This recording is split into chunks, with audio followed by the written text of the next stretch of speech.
Today, we look at incoming transfer Tyson Walker out of Northeastern. If you haven't yet, please share and subscribe to help grow the channel, and I hope you enjoy the video.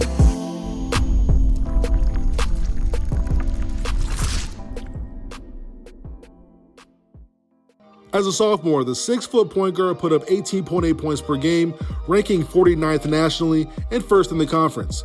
Once he hit the transfer portal, Michigan State reached out immediately.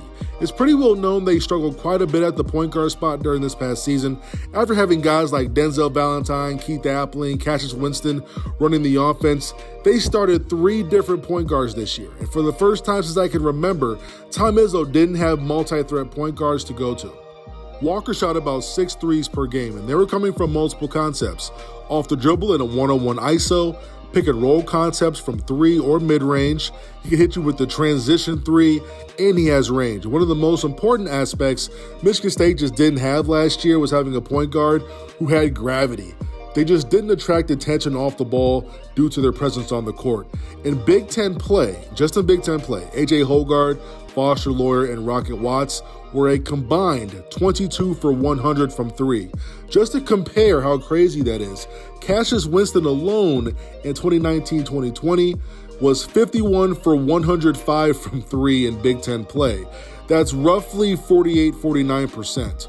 Because teams weren't threatened by any point guard this past year, it just hurt spacing, which in turn hurt surrounding players. Tyson Walker's ability to provide spacing for next season's team is one of the more underrated changes that you should see. That last play was initiated by Walker's defense and his ability to get his hands on the basketball.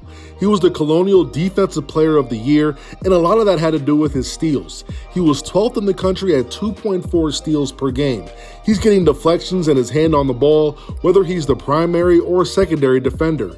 He uses his high IQ, speed, and quickness to pressure the offense into making mistakes.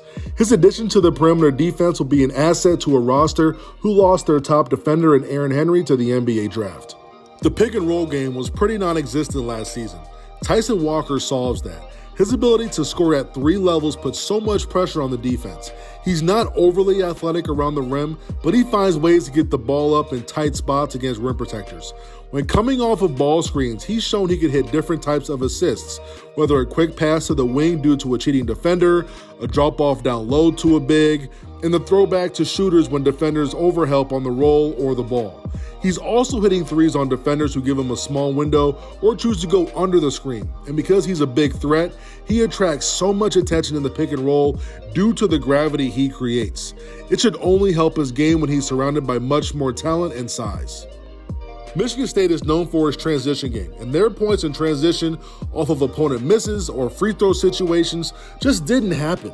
I keep talking about the words threat and gravity, right? It goes with all of this. There was no transition game because the point guards didn't push to actually score and put pressure on the defense with purpose. They pushed because that's just what's emphasized within the program. Teams didn't really respect the push because they didn't really feel there was much of a threat. Tyson Walker, he pushes tempo to cause damage. He wants to score and put as much pressure he can on opposing defenses. And because he's a threat, the defense has to adjust to him.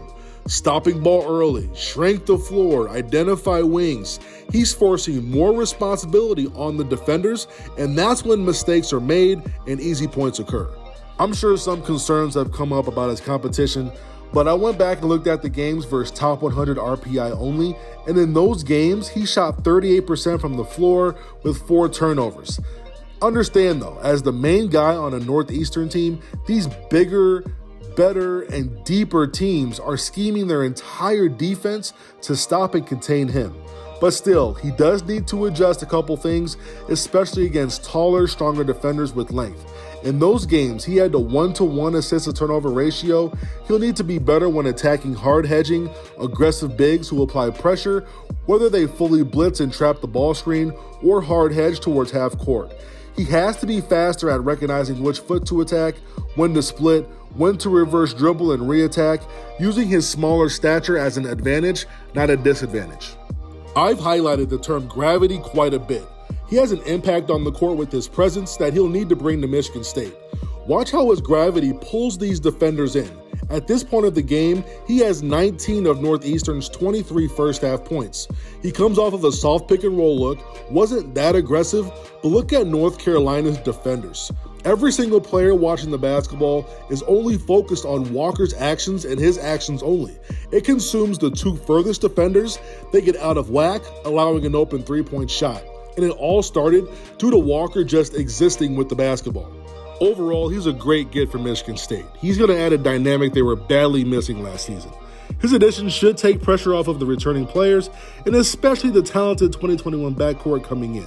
He'll have an entire spring, summer, and fall to get accustomed to the size and the speed of the Big Ten.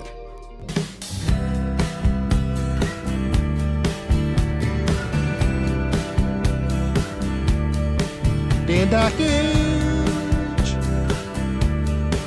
can't guard me.